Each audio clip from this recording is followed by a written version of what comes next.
Lizanne, what stabilizes the situation? What kind of a policy response do we need to see?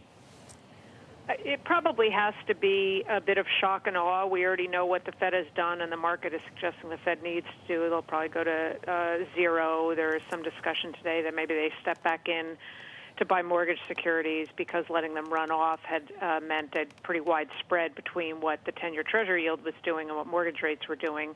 On the margin, maybe that helps. Of course, that's not the elixir really for what ails us right now. In terms of what might happen on the fiscal side, we know the $8.3 billion passed last week was a drop in the bucket. Whether they can come up with a bigger package, more targeted package, tap FEMA resources, I think it has to be a bit of a shock and awe. And whether we get something definitive today, I don't know. There's some rumor that we might hear something, and that, but I don't know.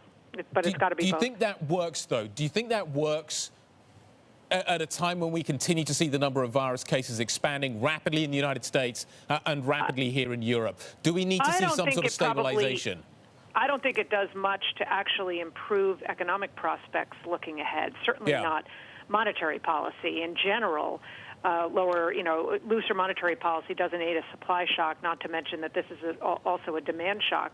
But specific to the United States, we don't even have a sense of how many incidents of cases there are because there are so few tests out there. So we're still very much in the early stages of this. Eventually what we need to see is a stabilization in cases in the U.S.